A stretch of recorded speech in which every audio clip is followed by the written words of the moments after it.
اس کی مثال ہے کہ جیل کی کال کوٹھڑی کے اندر جب اس وقت ذوالفقار علی بھٹو نے کرنل رفیع سے پوچھا کہ کیا یہ جو میری سزا ہے یا جو میری پھانسی ہوگی یہ قادیانیوں کے جھوٹے نبوت کے دعوے دار کی بد دعاؤں کی وجہ سے ہوگی کہ میں نے ان کو اقلیت قرار دیا اور قادیانی یہ کہتے تھے کہ ہمارے خلیفے کی وجہ سے بھٹو کو پھانسی ہوگی یا سزا ہوئی ہے یا اس کا اقتدار ختم ہو گیا۔ تو بھٹو صاحب نے کرنل رفیع سے پوچھا کہ کیا ان کی بد دعاؤں کا نتیجہ ہے یہ؟ تو اس نے کیا کہا کہ قادیانی تو یہی کہتے ہیں، قادیانی تو یہی کہتے ہیں۔ اور ایک شخص اور ہے، اس کا نام مجید قریشی ہے، جس شخص نے پھانسی کے وقت بھٹو صاحب کے ہاتھ اور پاؤں کو باندھا تھا اور جکڑا تھا،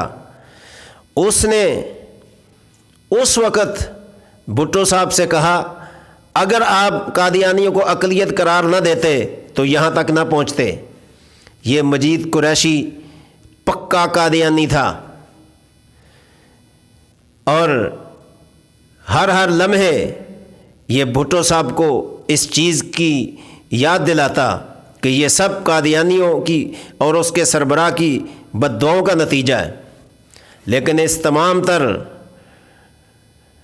باتوں کے نتیجے میں جو بھٹو صاحب نے جواب دیا اس وقت کرنل رفیع کو یا مجید قریشی کو، وہ آب زر سے لکھنے کے قابل ہے۔ ذوالفقار علی بھٹو نے کہا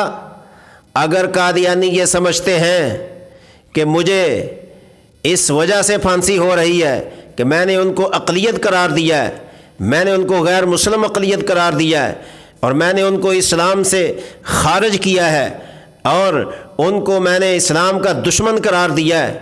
اور یہ بات صرف ذوالفقار علی بھٹو نہیں کہتے تھے، اللہ کا قرآن بھی یہی کہتا ہے، اللہ کے نبی صلی اللہ علیہ وسلم کی حدیث بھی یہی کہتی ہے، اور علامہ اقبال نے بھی یہی کہا تھا کہ قادیانی اسلام اور پاکستان کے بدترین غدار ہیں۔ تو جب قرآن و سنت کی روشنی میں یہ فرقہ ہے ہی غیر مسلم اور اقلیت قرار دینے کے قابل ہے، تو بھٹو صاحب نے کہا اگر ان کی وجہ سے مجھے پھانسی ہو رہی ہے تو پھر مجھے کوئی پرواہ نہیں ہے، ہو سکتا ہے ان کو اقلیت قرار دینے کی وجہ سے اللہ میرے تمام گناہوں کو معاف کر دے، ان کو اقلیت قرار دینے کی وجہ سے اللہ میری بخشش کا سامان پیدا کر دے، ان کو اقلیت قرار دینے کی وجہ سے اللہ تبارک و تعالیٰ میری آخرت بنا دے۔ معلوم ہوا ذوالفقار علی بھٹو کے دل میں ایمان کی یہ چنگاری گردش کر رہی تھی کہ ان کو اقلیت قرار دینے میں اگر کسی قسم کا کوئی ہو سکتا ہے تو اس کی مجھے کوئی پرواہ نہیں ہے، اللہ تبارک و تعالیٰ اس کی وجہ سے ہو سکتا ہے میری بخشش کر دے۔ تو یہ جو عمل تھا وقت کے وزیر اعظم کا، یہ قابل ستائش ہے، یہ قابل تحسین ہے کہ اس وقت انہوں نے کسی دباؤ کی پرواہ نہیں کی اور کسی